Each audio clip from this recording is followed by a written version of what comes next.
Hello and welcome to the New Rules of Sex Summit, your sexual re-education. My name is Dr. Lauren Brem, and I am here today with Dr. Zhana Vrangalova, adjunct professor at NYU Psychology Department, sex educator, founder of the Casual Sex Project, and co-host of the Science of Sex podcast. Welcome. Thank you. Yeah, I'm so excited. I love science, I love sex research, and I love busting all of these crazy myths about sex that aren't true and liberating people. And I just want to start, I'm so excited about your Casual Sex Project. That's I have been about casual sex and the benefits of sex and why it's so important. And I feel like the whole world is pushing back against me going, no, casual sex isn't good for psychologically, and there's like all this fear. And so I want to start there with you today. Why is casual sex good for us? What does the science say? Let's hear it. Okay. Wow. It's a tall order. There's a whole book about that in the works. So we're going to try and condense it into a short conversation. But basically, sex in and of itself can, be a pleasurable experience. So regardless of the context of the relationship. Go ahead. Okay. Sorry, so say that again. So regardless of the relationship context that sex is happening in, how long you've known your partner or whatever, the sex itself can have some benefits. It can be fun and pleasurable. It can be, it can give you orgasms or sexual satisfaction. It can have a certain amount of a kind of an emotional connection with that human being, even though people often think, oh, casual sex has zero emotional component, and that's not true very often. It does have some level. It doesn't mean like, I want to spend the rest of my life with you level of emotional connection or intimacy or passion, but it does have some of those elements. So you can have that. It can have, especially casual sex can have the benefit of excitement and kind of mystery and a little bit of risk taking, right? Because it's the kind of sex that you don't necessarily know what you're getting, especially if it's a new partner or somebody that you don't know very well.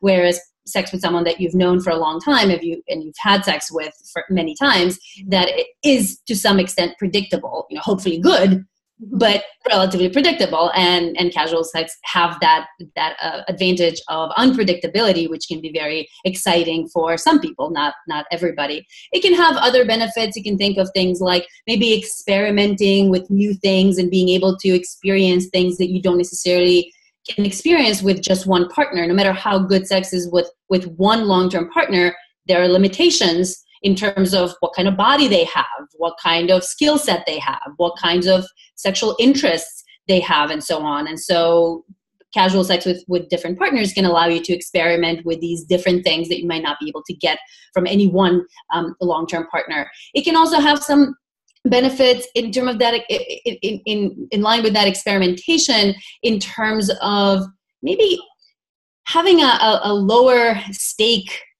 setting for some of these experimentations. Like if you have some maybe non-traditional desire, some kinky desire that you would like to explore, if you tell that to your long-term partner and they're like horrified, that you have that interest, the stakes are pretty high. You might lose your long-term partner. Whereas if you say that to somebody that you don't know very well, that you don't have a lot of investment in, it might not be a big deal. If they walk away, no big deal, right? So there are some of these things. Other people have noted things like, in terms of benefits, things like making friends or connecting. So expanding your social network in these deeper ways or additional ways that go beyond just non-sexual friendships. Other people have mentioned things like a sense of freedom and empowerment. I actually hear that relatively often from women who have enjoyed their casual sex experiences, that has given them a sense of entitlement to their own sexuality that they may not have experienced prior to that. It can serve as a rebound from a long-term relationship or a relationship that was how to get over someone by getting under someone else. Yeah. Right, exactly. Or sometimes long-term relationships can end up being not very sexual, can over time kind of lose that sexual component. And this is a sense, casual sex can give you a sense of reinvigoration of that sexual energy. It can, what else? It is often good for boosting your self-confidence, your sense of desirability, wantedness. your sexual skill set and so on. So it can absolutely have a whole host of both physical and psychological and some social benefits to the people engaging in it. Yeah, absolutely. I mean, I think it's great as it's a way to have sex in between long-term relationships. A lot of people use it for that. You get to experience other people's intimate lives, their homes, how they live, what they do. I mean, it's such an education. You get to experience other cultures, other income levels, like all these other things through these intimate. That's a great point. That by going into their homes or kind of tapping into these different people's lives in a somewhat deeper way than you might be able to do just by non-sexual connections. You get to learn and expand your horizon. That happens before and after, and in between sex and all of that. But yet the narrative is still that women are the victims of casual sex, that they're taken from, that they're gonna attach to, they're gonna have an orgasm and be so attached and be like texting this guy all the time or whatnot. So what do you say to that narrative? Well, I don't want to make it sound like, oh my God, casual sex is the best thing in the world and everybody should be doing it and it has no negative aspects or consequences and all that. So that is by no means true. Casual sex does carry its risks with it. And we should, we wouldn't be, I wouldn't be the proper scientist if I didn't bring those up as well. And some of these potential negative outcomes or consequences of engaging in casual sex, especially doing it a lot, involves higher increased risk for sexually transmitted infections, unwanted pregnancies. If it's a heterosexual situation, it can carry risk for social stigma, right? Slut shaming, and that is something that women in particular experience, even in relatively progressive and open-minded and liberal environments. Still, there is a limit. Every society, every subculture seems to have a limit at over which it's too many partners or too much casual sex and too slutty and casual sex with the wrong person, like the best friend or the brother or something. Like, that's okay, right? Right, absolutely. So there are specific situations when it will be looked down upon no matter what, and so it carries that issue. It carries the issue of potential attachments. Absolutely, sex can and does. And especially good sex, especially good orgasmic sex, very intimate sex, right? Sex that involves kind of lots of shared intimacy, not just wham, bam, thank you, ma'am kind of experiences. But the more intimate, the more orgasmic, and the more frequent this good sex is, the more it creates this bond, right? Oxytocin is being produced and other neurochemicals that create this bond. And this is not just women susceptible to this, people are susceptible to this, right? Yeah, and the fantasy of that early stage where they're not showing you any of their negative qualities. And so you're like, I'm getting great sex and you must be the dream person I've been waiting for. So how do you manage these fantasies and the potential attachment there? Yeah. So, well, go ahead, say it. Yeah, I'll get to that. I wanted to kind of bring up some of these other issues, or maybe we can just talk about this and then bring up some of the other issues. But so talking about attachments, it does seem, research does seem to suggest that women are somewhat more susceptible to these feelings, catching feelings or these feelings of attachment developing early on if there is sex going on.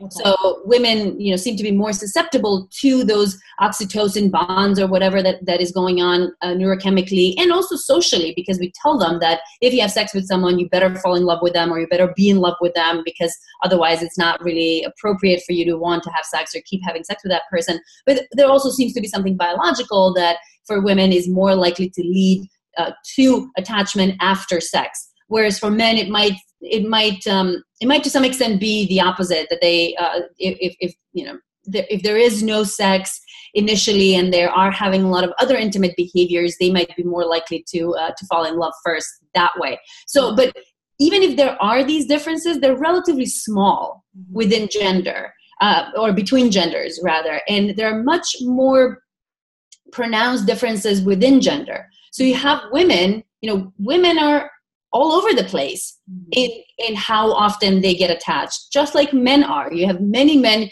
who are more easily attached than many women, and many women who attach less easily than many men. So there are a lot of individual differences in this regard. And I would say, if you're somebody who is more easily attachable, whether you're a man or a woman or a trans person or whatever your gender may be, figure out what your level of attachment susceptibility is. And if you are more likely to get attached easily after sex or after good sex, then you might be needing either more effective strategies for how to keep that infatuation at bay if you decided this is not the kind of person or not the person that you want to develop those feelings for whatever reason. Or you might consider staying away from those kinds of casual sexual encounters until you feel like there is potential for something more there.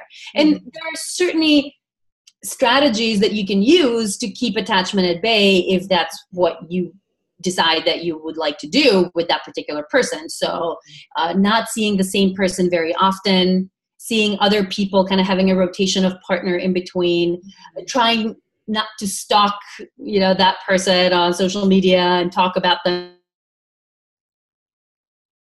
things with other I lost connection for a second. That's okay. You're back again. Okay. Distracting yourself with other things, with other people, with friends and so on.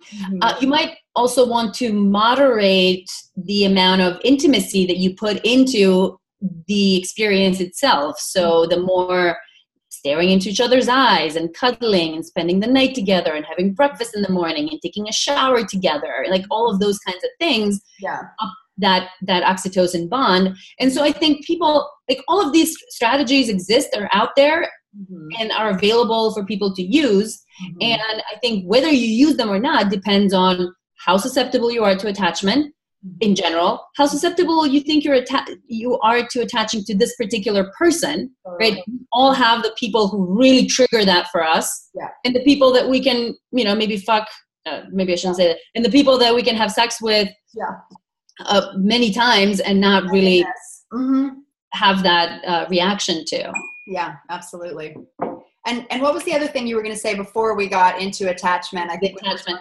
So I was going to mention some of the other potential pitfalls, I guess, or negatives of casual sex that are true of women, men. Again, regardless of gender, these things can be experienced by people, and that is kind of very often hookups can feel empty.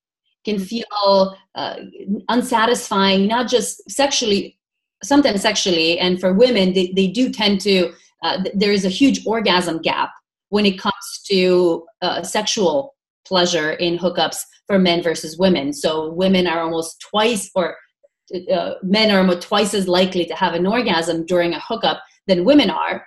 And so there's a sexual kind of mismatch in that regard. But then also often people will complain that their hookups were not particularly emotionally or intimately satisfying. And also women in particular often complain that the men are not particularly good lovers, that they're not particularly attentive and kind of caring in the moment. And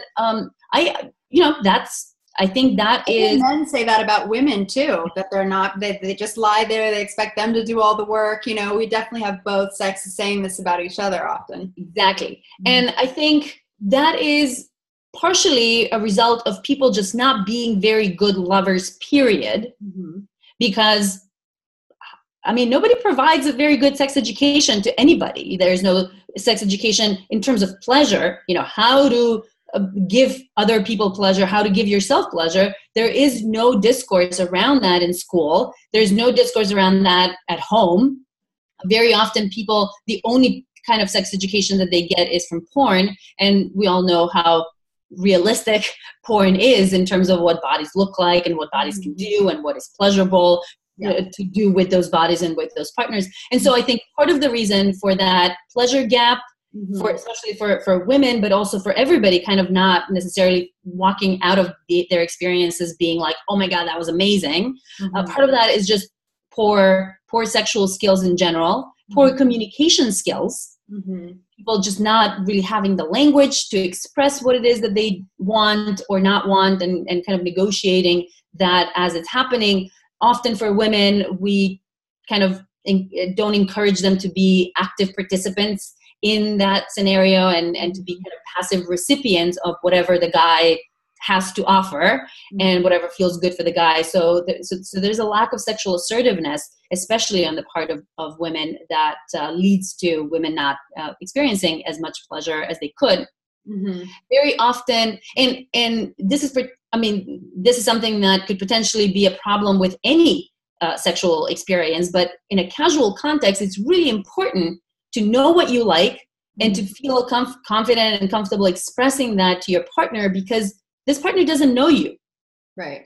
A long-term partner has had a chance to figure it out, to get to know you, get to know your body. But this is a new partner, and often you don't have a lot of time. Hookups sometimes happen in not the most ideal scenario, and you don't have the all night or something like that. And so in these kinds of situations, it is especially important to have both that knowledge of yourself and of the other person, and also the language and the assertiveness to express your needs. Mm-hmm. And then finally, I think a huge part of the reason why men and women often walk away from hookups feeling like this wasn't the best experience that they could have had is some of the rules of hookup culture. Mm-hmm. And I want to make a very clear distinction between hooking up and hookup culture. Hooking up is just sex that you have with someone that you're not in a long-term relationship with, and it can range from like sex with a complete stranger, a one-night stand with a complete stranger, all the way to, let's say, sex with friends with benefits who you've known for a long time. But let's say that all of that falls under the category of hooking up. Mm-hmm. Anything and everything can happen within a hookup, within sex with someone that you are not in a romantic relationship with. But very often, these hookup experiences are embedded in a culture, in a hookup culture that has certain social scripts around how hookups need to happen. Mm-hmm. And very often, depending on where you are, but this has been discussed quite a bit on college campuses, that the college hookup culture has these rules that really prevent people from enjoying their experiences fully, because they're supposed to happen when you're drunk, when everybody is drunk, and very often like really, really drunk. Yeah. And people will often drink in order to get to the point of feeling comfortable hooking up. Then it's supposed to be as devoid of passion and intimacy as humanly possible, because you're trying to prevent all sorts of any kind of attachments forming. You're supposed to you're trying to make it very clear that this is very, very casual, that there'll be nothing following this. About you. Yeah. I don't care about you. This is very different from romantic sex and so on, and right. So you have to make that as a statement, so people will do as little of those additional intimate kinds of behaviors that they could prior, during, and after the hookup. Very often, after the hookup, there's this notion that you should pretend that you don't know the person, that you should detach from that person entirely. There'll be no texting, there'll be no calling. You meet them the next day, or you run into them the next day and you pretend that you don't know them. And so I think those are the kinds of things that make people walk away very often from their experiences feeling like this wasn't very good. And this wasn't very satisfying, both during the encounter and kind of leaves you with a bitter taste in your mouth about afterwards, because it carries a level of lack of care and lack of respect. So in addition of the lack of intimacy and passion that you may have needed, and will like passion, intimacy, that's absolutely something that the sexual experience can and should provide for people, even if you're never going to see this person again. Right? The experience itself is going to be so much better if there is kissing, if there isn't I'm trying to enjoy your body and you're trying to enjoy mine, and I'm going to compliment you on how sexy you are and beautiful. There are all these things that we can do, even if you never see that person ever again, and even if you've never met that person up until an hour ago. But people will often not do those things, and so you leave that experience, and also you're drunk, so your ability to do all those things is diminished anyway. Yeah. And then on top of that, you treat the person as if they were an object the next day, as if they weren't a human being that you just shared this very intimate experience with. And that leaves people with a bitter taste in their mouths. So I think everybody is harmed by that, men and women. To some extent, I think women somewhat more because of all these like social kind of expectations of what sex is supposed to be like for women. But men are harmed by this as well. Yeah, absolutely. Yeah, we all need connection. And I think if there were more realistic expectations and more opportunity for communication, I know, I've had a lot of casual sex, and I've had the one night stands where like the next day are like, are they going to call me and like be in love with me? And am I, like I feel I'm a Pisces. I have lots of fantasies. But then I just go, okay, that was a really fun fuck, like a really fun person to go home with. And because you don't have a lot of emotional involvement, like within seconds, hours, days, like you're over it. And then there could be another person that I'm having casual sex with that I'm thinking like, oh, I might want a relationship. And then if I bring that up, like, do you want a relationship? And they're like, oh, I don't know. Then I can like grieve that fantasy or start to see reality and come to peace and decide, do I want to keep having casual sex and explore the benefits that has or not? And even with exes, I feel like that's a casual sex that gets a really bad rep. I remember prior to writing my first book, I was hearing all of these speakers saying, if you're having sex with your ex, you're never going to find a husband. You're psychologically like damaged, staying in the past. I'm like, my sex with exes has been like sometimes the healing I need to like see that I don't even really want to be with that person. I just had this idea that I did, or someone to tide me over till I meet the next person, or someone to express love and intimacy with. And like I've had great experiences with that. And then other times where I'm having sex with an ex and I go, this needed to end yesterday, and I'm done. Thank you. And so it's like every situation is so unique, and to just like lump it into casual sex as a negative thing rather than expanding it is we're missing the gem in it. Yeah, it's inaccurate, and I think is really not serving people, because you're not really teaching people to do this in a way that is healthy and useful to them, and not do it when it's unhealthy, because and that's what research is showing, that it depends on who you are and how you do it. It might have positive effects, negative effects, or no effects either way. But we have to give people more kind of subtle and targeted kind of advice for when and how this might be a good idea, and when and how this might not be a bad idea. To say, all sex with exes is bad, period, that's just ridiculous. No, of course it can be a good thing. As you were saying, this is someone who you had sex with that was supposedly good. That's why you were together in a relationship with. There was some intimacy and love and care that if you don't hate each other at this point, you might still be able to enjoy. It is, it can help you figure out that this is not, sometimes you like see them through fresh eyes. And I think I really liked what you said about knowing the risks, because if you can look at those and go, okay, more sexual partners equals more of an STI risk. So I have to be on that condom thing, using protection, female condom.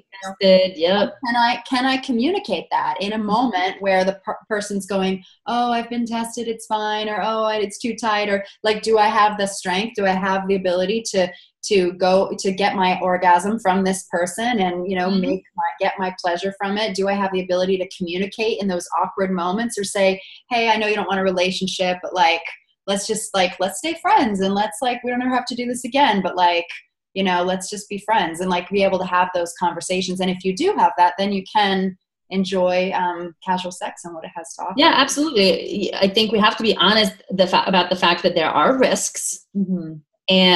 But just because there's a risk in something doesn't mean nobody should ever do it. There are risks that people take all the time. We go rock climbing and skydiving and whatnot. That's pretty risky in some ways. And depending on, like if you rock climb at your local climbing gym, chances of getting hurt are pretty low. If you go outdoors and climb at a sports climbing area outdoors, there's a higher chance of getting hurt. If you go trad climbing up, in some wilderness, then there's much more of a chance that you get hurt.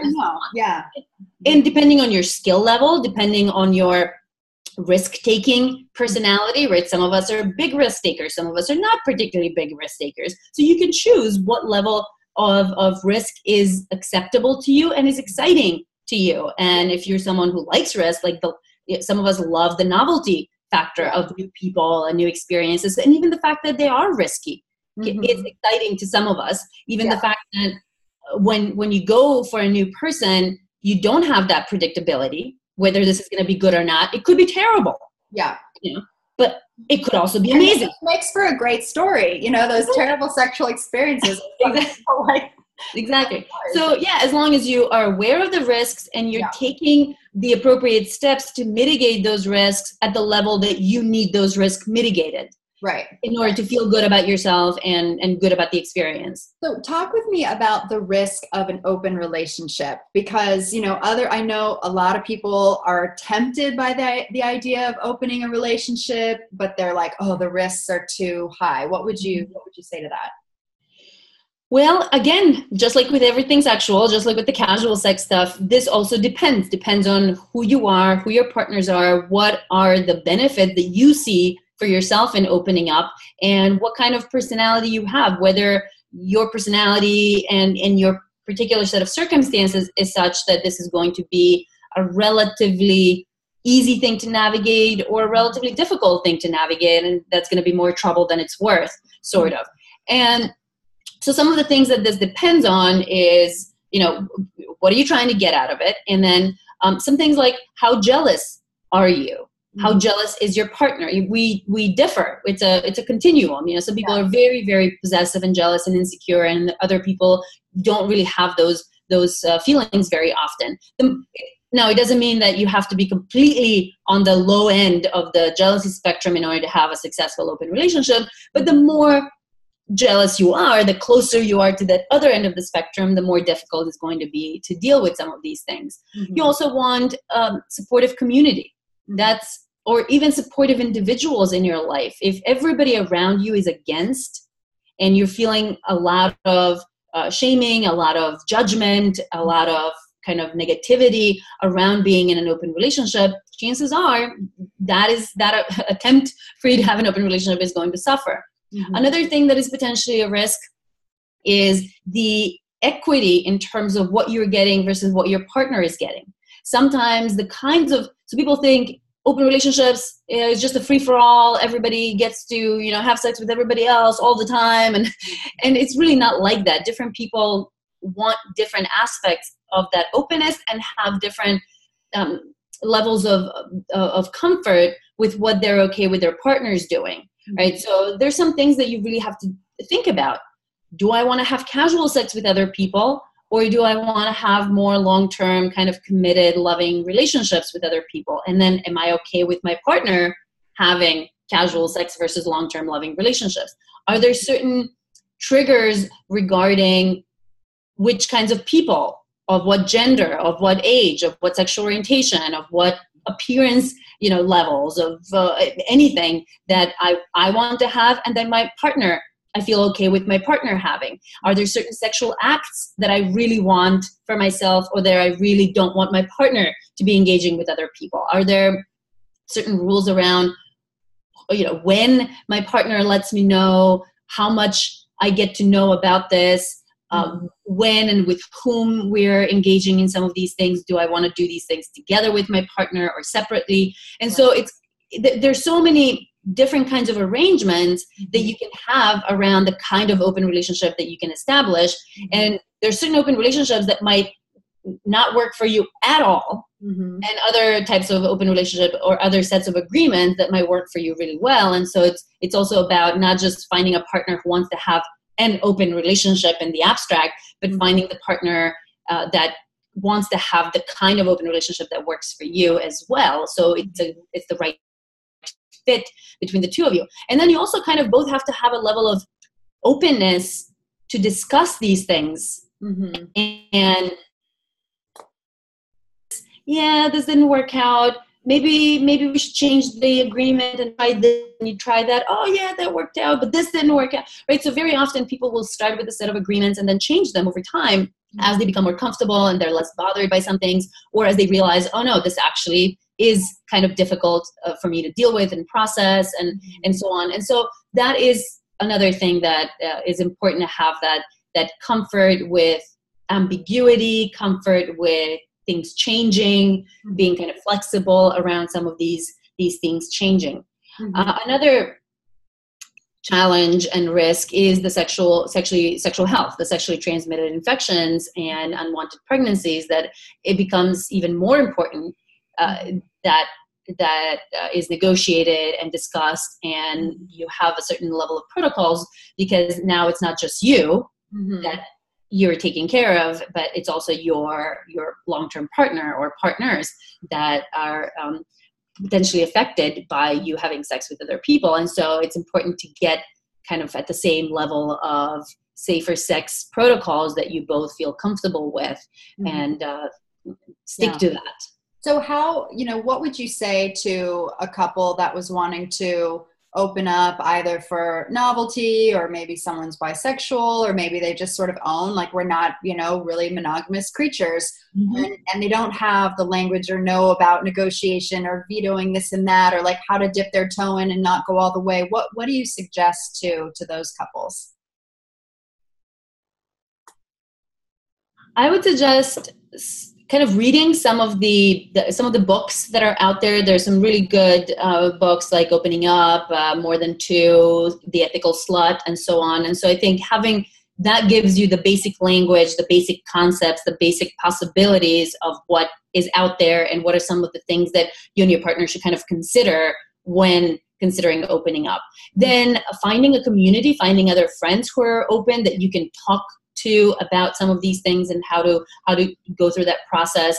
Going to talks and workshops, connecting with some of us. I do often events around educating people around open relationships. There are coaches and educators. I do some of that. Other people will do that, kind of guiding people and helping them think about what are some of those things that they should be thinking about when building their open relationship. And then I would often say, go slow.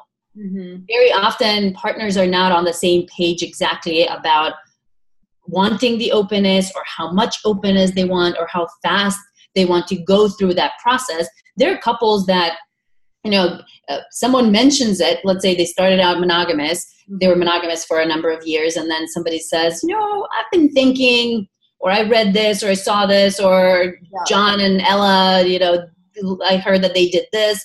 What do you think about it? And the other person says, oh yeah, I kind of want to try that. All right, let's go to a sex party. And they jump into a sex party right away. And then they end up having sex with, 7 different people at that sex party. And so there are people who will jump into that very, very quickly. And then I know couples who have talked about opening up for 3 years. Yeah, or more. Yeah. Or more.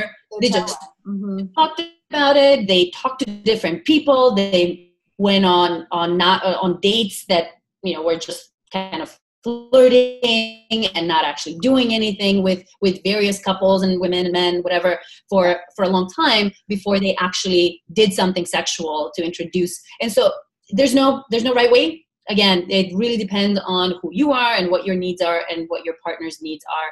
But go as slow as the slower person needs to go, because you can't push people too fast to go through that process too fast.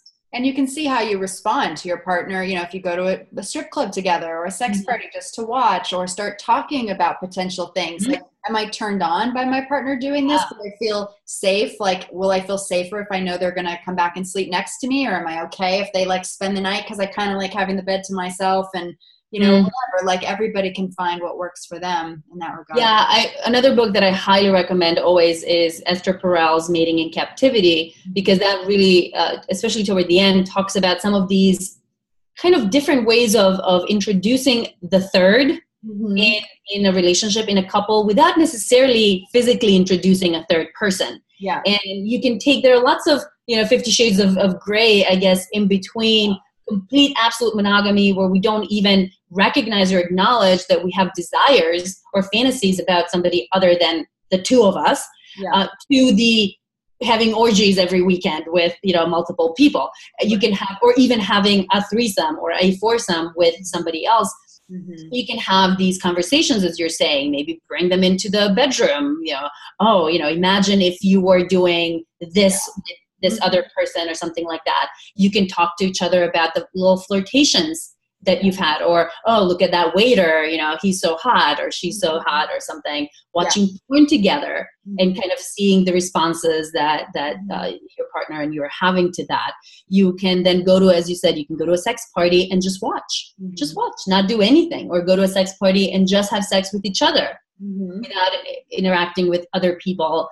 And even that is going to bring a level of excitement and novelty and, something, a little spice to it that you can then take home and have maybe really amazing sex the next day, and then decide whether you want to go any further or not. Yeah, absolutely. Well, I think that the last thing I'd like to talk about is just the relationship between our psychological health and our sexuality. I mean, it's a huge topic. And, we see just in the Victorian era, the hysteria and all of that came from suppressed sexuality, and how much more serene we are when we masturbate, when we have an orgasm, when we have sex. But I'd love for people to just hear it from you, to have someone say, like, this is good for you, or this, the relationship between psychology and sexuality. Yeah. I mean, there's been a fair amount of research finding that, sexual satisfaction, having the kind of sex you want and enjoying your sexual experiences are related to better relationship functioning if you are in a relationship, to better kind of mental health, depression, lower anxiety, lower kind of other mental health issues and higher self-esteem and so on. So there's no doubt that sexual pleasure and satisfaction go hand in hand with psychological well-being and more positive relationship well-being, longer and more successful and more satisfying relationships with the partners that we have. That said, what is sexually satisfying to people, the amount of sex, the kind of sex that they're going to feel like is enough and satisfying or good enough or amazing, is going to differ, right? So there's no one metric for saying this is the right amount of sex or the right kind of sex that you should be having. There are many people, again, we differ on sex drive and how that sex drive changes over the course of our lives. We differ on how much sexual novelty we need with one person. We differ on how much sexual novelty we need with multiple people. And so it's really about finding what works for you and the amount of sexuality that you want to have incorporated into your life. There are, of course, people who are asexual or kind of very low on that sexual attraction and sexual desire for other people or for self pleasure. And I just want to point out that is just as acceptable. And people, as long as people are not distressed, as long as people are not feeling like they're lacking something that they want to be having, that they want the kind, more sex or more varied sex or, different kinds of partners to have sex with, as long as you're not worried about it, distressed about it, you don't feel like there is some kind of repression going on or dissatisfaction, then it's perfectly fine to not have a lot of sex or any sex at all, or to stay with the same partner for the rest of your life and only have sex every now and then, or whatever works for you. Find the thing that works for you and do it. Yeah, that makes total sense. And find partners who want to do the same thing with you, obviously. Right. Yeah, integrity in all of these scenarios, absolutely. So I'd love to just have you tell people more about the Casual Sex Project, your latest podcast, where they can find you and how they can learn more. Sure. So there are a number of things that I do outside of academia. So I teach obviously at NYU, but I also do a lot of other things that people who are not in college can access. So I have a weekly podcast called the Science of Sex Podcast, where we interview scholars who study sexuality, and we interview them about their studies, about their topics of research. So if they want to engage in that more cerebral kind of learning about the science behind sexuality, we cover all sorts of topics. So you can find that on iTunes and whatever you get your podcast. It's called the Science of Sex Podcast with Dr. Zhana and Joe Pardavilla. I run the Casual Sex Project, as you said, and that's a website where people can share their true stories of hookups. And there are, at this point, I think about maybe 3,500 or more stories that have from by people from all over the world. So people can perv on other people's stories. They can share their own if they have them. And I think one of the great benefits, I said, they can get yeah, people can get inspired to try certain things and do certain things. I also think one of the greatest benefits of the Casual Sex Project has been that it has allowed people to see casual sex in its diversity, as opposed to having this black or white kind of view of, oh, it's all bad, or oh, it's all good, it's amazing. You get to see all the shades of gray, from the most mind-blowing sex ever to the worst possible sexual assault kind of rape experience that people have experienced, and everything in between, all the meh kind of, this was sort of okay, or sort of kind of experiences, which I think is really important to have that diversity available in people's minds. Yeah. I also do monthly events, live events at the Hacienda Villa, which is a sex-positive intentional community in Brooklyn, Bushwick, and people can, all the tickets are pay what you can with the suggested donation. So people can show up in person. People can also watch, live stream all of those events. And these events I call them Sex Science Social. We pick a topic and then discuss. I present what we know from research about that topic, and then we have a conversation, a Q&A with the audience around that topic.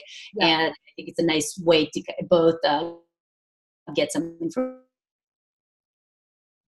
It's very low pressure kind of environment. Yeah.